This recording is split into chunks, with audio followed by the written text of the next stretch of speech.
ফিরে এলাম বিরতির পর। আজকে তৃতীয় দফার নির্বাচনে নজরে রয়েছে 4 কেন্দ্র, মালদা উত্তর, মালদা দক্ষিণ, মুর্শিদাবাদ এবং জঙ্গিপুর। আমরা আজকে এখনো পর্যন্ত বিভিন্ন জায়গা থেকে দেখতে পাচ্ছি যে বিক্ষিপ্ত অশান্তির খবর আসছে, তবে প্রায় 50% কাছাকাছি ভোট পড়েছে এমনটাও কিন্তু খবর সামনে এসেছে।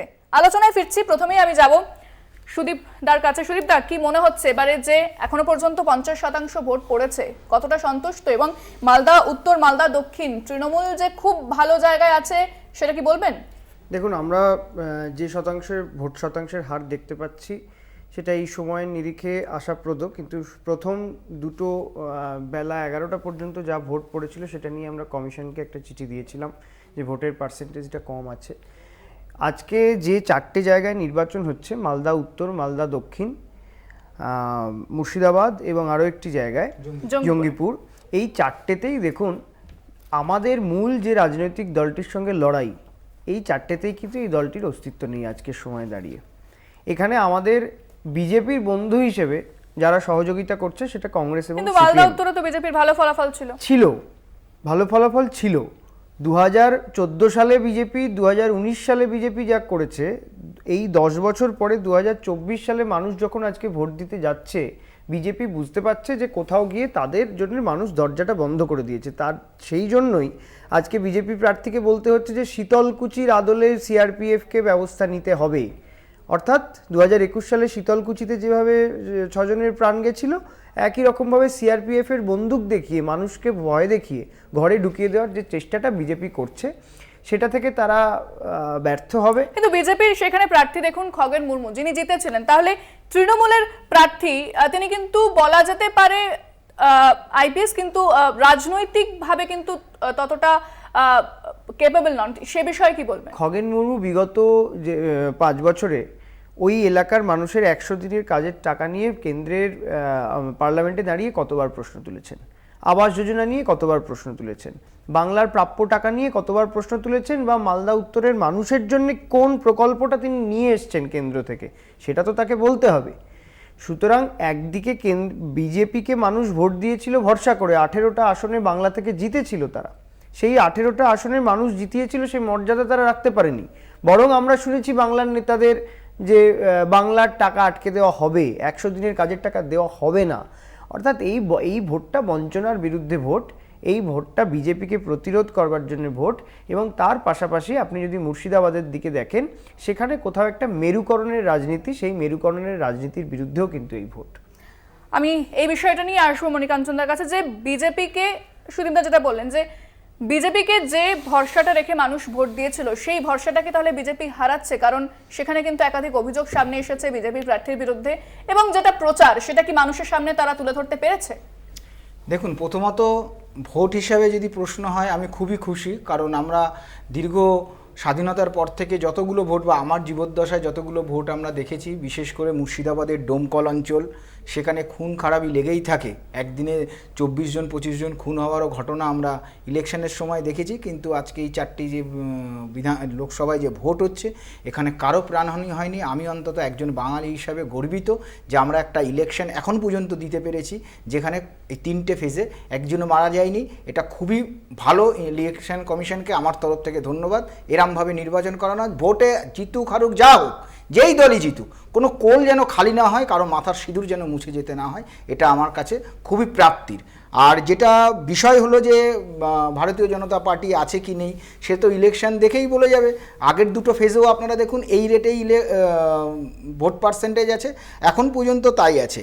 আবাস যোজনার ক্ষেত্রে দেখুন, মালদা উত্তরে আমরা 1,94,147টি বাড়ি তৈরি করেছি, মালদা দক্ষিণে 91,416টি বাড়ি তৈরি করেছি, জঙ্গিপুরে আমরা 1,54,839টি বাড়ি তৈরি করেছি, আর মুর্শিদাবাদে 1,69,602টি বাড়ি তৈরি করেছি। সেই প্রচারটা কি মানুষের কাছে মানুষ আছে তো? বিজেপি আপনি দেখুন না, ইলেকশনটা রেজাল্টটা বেরোক। হ্যাঁ, বিধানসভার ক্ষেত্রে হয়তো সুদীপ যেটা বললো, বিধানসভার ক্ষেত্রে, লোকসভার ক্ষেত্রে, দুটো ক্ষেত্রে পারসেপশন আলাদা হয়, কিন্তু মানুষগুলো, ভোটারগুলো তো সেম থাকে।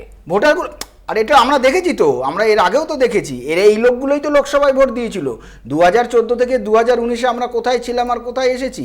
2000 এই যে মালদা ও দক্ষিণ নিয়ে এত আলোচনা হচ্ছে, মাত্র 8000 ভোটেরও কমে আমরা হেরেছিলাম, আমরা ওখানে সেকেন্ড, ওখানে আমাদের ডিরেক্ট কংগ্রেসের সাথে ফাইট হচ্ছে, তৃণমূল কংগ্রেস ওখানে নেই।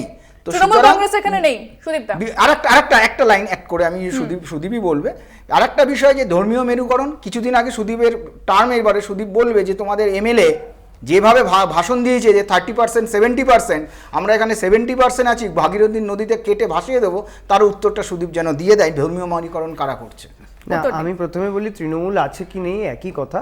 আজকে এটা এখানে আলোচনা না করে 4 জুন নিশ্চয়ই যদি আমার সঙ্গে মনিদার দেখা হয় সেখানে আমরা এটা নিয়ে আলোচনা করব। কিন্তু এই যে বাড়ির তালিকার হিসেবটা পেলাম, একই রকমভাবে আমরা রাজ্য সরকারের পক্ষ থেকে এতবার চিঠি দেওয়া হয়েছে, মুখ্যমন্ত্রী ধর্ণা দিয়েছেন, দলের পক্ষ থেকে ধর্ণা দিতে হয়েছে, 2.5 লক্ষ মানুষের মাথার ছাদ আটকে। এটার দায় কি কেন্দ্রের সরকার নেবে না? আজকে এই যে জল হোক, ঝড় হোক, বৃষ্টি হোক, জলপাইগুড়িতে দেখলাম আমরা যে ভেসে গেল মানুষ, মাথার ওপরে ছাদ উড়ে গেল, কতজন মারা গেলেন। তারপরে কেন্দ্রের সরকার সেখানে ত্রাণের টাকা নিয়ে আসতে গেলে আমাদেরকে গিয়ে ইলেকশন কমিশনের বাইরে ধর্নায় বসতে হলো, তারপরে সেই টাকা ছাড়া হলো। কিন্তু আমরা যে কথাটা বলেছি যে বাংলা বিরোধীদের বিসর্জন, মালদা উত্তর, মালদা দক্ষিণ, জঙ্গিপুর, মুর্শিদাবাদ বাংলা বিরোধীদের চেনে যে কারা প্রকৃত বাংলা বিরোধী, তাদের বিসর্জন দেওয়ার জন্য মানুষ এই গরমে লাইনে দাঁড়িয়েছেন। এবং লাইনে যখন মাথা উঁচু করে দাঁড়িয়েছেন, যে সরকারটা আধার কার্ডের জন্য লাইনে দাঁড় করিয়েছিল, নোটবন্দির জন্য লাইনে দাঁড় করিয়েছিল, উজালার গ্যাস দেবে বলে লাইনে দাঁড় করিয়েছিল, আজকে মানুষ বুঝতে পেরেছে এত কিছুর জন্য লাইনে দাঁড়িয়ে কোনো লাভ হয়নি। তাহলে একবার মাথা উঁচু করে লাইনে দাঁড়িয়েছে। এই নির্বাচনের আগেও তো প্রচুর ইস্যু এসেছে, যেটা কিন্তু রাজ্যের শাসক দলকে খুব একটা ভালো জায়গায় রাখছে না, যেখানে চাকরি দুর্নীতি, সেটা হচ্ছে সবচেয়ে বড় ব্যাপার। কতটা প্রভাব পড়তে পারে বলে মনে করছেন? দেখুন, সেটা কিছু অংশে নিশ্চয়ই, কিছু অংশের ভুল তো অবশ্যই ছিল। সেটা আজকে সুপ্রিম কোর্টের প্রথম দফার যে শুনানি হয়েছে, আমি যতদূর জানি সেখানে এসএসসির পক্ষ থেকে যারা যোগ্য, সেই যোগ্যদের তালিকা এবং সংখ্যা সেটা দেওয়া হয়েছে, বলা হয়েছে যে এতজন যোগ্য ওখানে রয়েছে। যে ভুল ত্রুটি যে এবং যারা অন্যায় করেছে, দল কিন্তু তাদেরকে রেয়াত করেনি, অনেকে জেলের ভেতরে আছেন। আমরা বলছি যে যে পরিবারগুলো যাতে ভেসে না যায়, অমানবিক হোক এমন কিছু যাতে না হয়, সেটার দিকে সরকার, মমতা বন্দ্যোপাধ্যায় তারা খেয়াল রাখবেন। এবং যোগ্যদের পাশে রাজ্য সরকার আছে, সেটা আজকে সুপ্রিম কোর্টে এসএসসির সওয়াল জবাব থেকে পরিষ্কার একেবারে। এবং সেদিকে সুপ্রিম কোর্টের দিকে আমাদের নজর থাকবে। তবে উলুবেড়িয়াতে বিজেপির যে বিক্ষোভ শুরু হয়েছে এবং পুলিশের বিরুদ্ধে একাধিক অভিযোগ রয়েছে বিজেপির, এই বিষয়ে কি বলছেন বিজেপি রাজ্য সভাপতি সুকান্ত মজুমদার, শুনুন। উলুবেড়িয়া থানার তরফ থেকে যে গর্হিত অপরাধ করা হয়েছে, যে সন্দেশখালীর মহিলারা যারা ভারতীয় জনতা পার্টির হয়ে ওখানে গিয়ে প্রচার করছে, তাদেরকে থানা ডিটেন করেছে।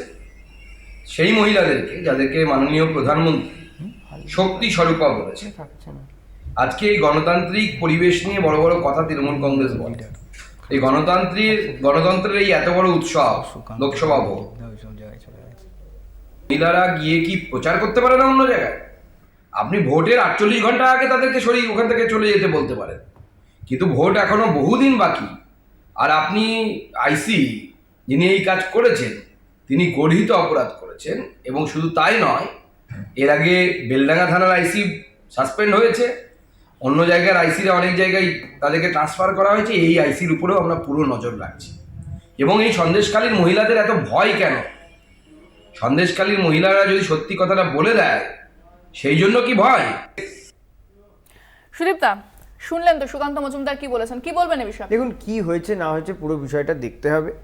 বিজেপির উদ্দেশ্যটাই হচ্ছে এই যে শান্তিপূর্ণ ভোট হয়েছে, এত মানুষ বেরিয়ে ভোট দিয়েছেন, আজকে হঠাৎ করে ইস্যু ঘোরানো। এর আগের দিন দেখলেন না, এনএসজিকে নামিয়ে দিয়েছিল নির্বাচনের দিন বিকেল 3টের পরে। নতুন কি আর নাটক বাকি আছে সেগুলো দেখতে হবে। সন্দেশখালী নিয়ে নতুন করে কিছু বলার নেই। আমরা যে ভিডিও প্রকাশ্যে এনেছি, শুভেন্দু অধিকারী আমাদের প্রশ্নগুলো ধরে ধরে আগে সেগুলোর উত্তর দিন। মহিলাদের, বাংলার মায়েদের সম্মানকে বিক্রি করা যায় এভাবে রাজনৈতিক স্বার্থ চরিতার্থ করবার জন্যে, এটা নিন্দনীয়, এটা ধিক্কারজনক। এবং আমি বলছি যে আজকে ওখানে গিয়ে দেখুন, আমি আপনাদের ভিডিওতে যা দেখতে পাচ্ছি, কর্তব্যরত মহিলা পুলিশ তাদের নিয়ে টানা হ্যাচড়া করছে রীতিমতো। সুতরাং কি কারণে ডিটেন করা হয়েছে সেটা দেখতে হবে। শুধু শুধু প্রচার করতে গেলে কেউ নিশ্চয়ই ডিটেন করবে না। কি ঘটনা, কেন ডিটেন করা হয়েছে, যেভাবে আঙুল উঁচিয়ে ধাক্কা দিয়ে পুলিশকে কার্যত মারধর করা হচ্ছে, তেড়ে যাওয়া হচ্ছে পুলিশের দিকে, এই দৃশ্যগুলো তো কাঙ্ক্ষিত নয়। রাজনৈতিক বিরোধ মতবিরোধ থাকতে পারে, কিন্তু আন্দোলনের অনেক রকম আন্দোলন হয়, কিন্তু এই জঙ্গিপনা এটাকে যদি বরদাস্ত করা হয় তাহলে আমার মনে হয় বাংলার যে সুস্থ রাজনৈতিক পরিবেশ সেটা বিঘ্নিত হবে। পুলিশ সেখানে যদি কোনো ব্যবস্থা নিয়ে থাকে আমার মনে হয় পুলিশের কাজ করেছে। পল্লবদা কি বলবেন, আজকে যে ঘটনা ঘটেছে উলুবেড়িয়াতে বিজেপির বিক্ষোভ এবং সেখানে যে বিজেপি কর্মীরা পুলিশের সঙ্গে ধস্তাধস্তি করছে, সুকান্ত মজুমদার তিনি বেশ কিছু অভিযোগ নিয়ে সামনে এলেন, কি বলবেন? এটা নিয়ে প্রথমেই না আমার খুব অবাক লাগলো শুনে তৃণমূলের বক্তব্য থেকে যে জঙ্গিপনা, তাহলে এই জঙ্গিপনা দেখেই যদি এরকম লাগে তাহলে তো মমতা ব্যানার্জি ক্ষমতায় আসতে পারতো না। এখনও বাংলায় যদি কোনো বিরোধী দলনেতা হিসাবে যদি কেউ সবথেকে বেশি জঙ্গিপনা করে থাকেন, সেটা দল নির্বিশেষে যে কোনো বাংলার মানুষ স্বীকার করবে মমতা ব্যানার্জি যা করেছিলেন, এবং সেটা একটা ভালো খারাপ যাই দিক হোক তার মতো কেউ করতে পারেননি এখনও। আমি বামপন্থী প্রতিনিধি হিসাবেই বলছি, এবং এটা সবাই এক কথায় স্বীকার করে নেবেন। সেখানে ওনার মনে হচ্ছে এটা জঙ্গিপনা। যাই হোক, এটা হলো যেটা বিষয়, যে বাংলার এই যতক্ষণ আলোচনা চলছিল ভাল লাগছিল যে 100 দিনের কাজ, আবাস যোজনা, এইসব নিয়ে কথা হচ্ছিল। কারণ বাংলায় নির্বাচনের দিন মানেই মারামারি, খুন, জখম, কতজন মারা গেছে, কত রক্ত ঝরেছে, কতজনকে আটকে দেওয়া হয়েছে, এই চিত্রই দেখতে অভ্যস্ত। মোটামুটি যে যা ফেজ এখনো অবধি নির্বাচন হয়েছে বা নির্বাচন চলছে সেখানে এটা কিছুটা হলেও কম, কিন্তু একেবারে কম নয়। এবং সেই জায়গা থেকে দাঁড়িয়ে যে বিভিন্ন কথা বলা হলো যে অস্তিত্ব নেই বা মেরুকরণের রাজনীতি, মানুষ ভোটে দাঁড়িয়েছে, মানুষ তো ভোটে দাঁড়াতে চেয়েছে। যখন ইলেকশন জবে থেকে তো হচ্ছে, আমরা যদি 19-এ ইলেকশন দেখি তখনও মানুষ ভোটে দেখতে পেয়েছে। কারণ তৃণমূল এখানে 2011 সালে যে স্বপ্ন দেখিয়ে মানুষকে পরিবর্তনের স্বপ্ন দেখিয়ে এসেছিল তার কোনোটাই তো করতে পারেনি, পুরোপুরি দুর্নীতি ছাড়া আর কিচ্ছু করতে পারেনি। যে আজকেও যে এসএসসিতে যে রায় বেরিয়েছে সেখানে যদি 17,000-এরও যে লিস্ট জমা দিয়েছে তাহলে কত হাজার তাহলে অযোগ্য ছিল। একেবারে সেই প্রসঙ্গতে আসবো, সেই জায়গা থেকে দাঁড়িয়ে সেই প্রসঙ্গতে আসবো, ছাড়া এরা কিচ্ছু করেনি। পল্লবদা আসবো, সেই প্রসঙ্গতে আসবো। সিপিএম কতটা মানুষের কাছে পৌঁছেছে সেই বিষয়টা নিয়ে আলোচনা হবে পল্লবদা। তবে এই যে উলুবেড়িয়াতে যে ঘটনা ঘটেছে, আমরা এই বিষয়ে বিস্তারিত জানবো। আমাদের সঙ্গে সরাসরি রয়েছেন প্রতিনিধি রূপম দাস। রূপম, এই মুহূর্তে কি পরিস্থিতি এবং ঠিক কি অভিযোগ সামনে আসছে? হ্যাঁ দেখো, যেটা দেখা যাচ্ছে কালকে যদুবেড়িয়া বলে একটি জায়গায়, সেখানে হচ্ছে 13 জন মহিলা এবং কিছু পুরুষ, তারা হচ্ছে সন্দেশখালীতে ভোটের প্রচারের জন্য আসে এবং হচ্ছে তাদেরকে কাল রাত্রিবেলা তারা ওইখানে একটি ম্যারেজ হলে তারা ছিল, এবং সেখান থেকে পুলিশ যাতে সন্দেশখালীর মতো যাতে না কোনো গন্ডগোল যাতে না হয় সেই জন্য তাদেরকে সেখান থেকে উদ্ধার করে নিয়ে আসে উলুবেড়িয়া থানাতে। এবং সেখানে কিন্তু আজকে কিন্তু দুপুরবেলায় হচ্ছে বিজেপির তরফ থেকে কিন্তু একটি ওখানে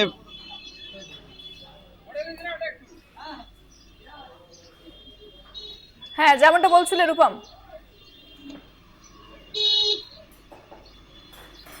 সেখানে কিন্তু দলীয় যে মোর্চার যে সভানেত্রী ফাল্গুনী পাত্রের নেতৃত্বে একটি বিক্ষোভ হয় এবং পুলিশের সাথেও ওখানে ধস্তাধস্তি হয়। ইন্দ্রাণী, একেবারে ধন্যবাদ। আমাদের সঙ্গে সরাসরি ছিলেন প্রতিনিধি রূপম দাস। এবং উলুবেড়িয়াতে বিজেপির বিক্ষোভ ঘিরে তুলকালাম, পুলিশের সঙ্গে ধস্তাধস্তি বিজেপি কর্মীদের। আমরা আলোচনায় ফিরছি, অন্যান্য খবর নিয়ে ফিরছি একটা বিরতির পর, সঙ্গে থাকুন।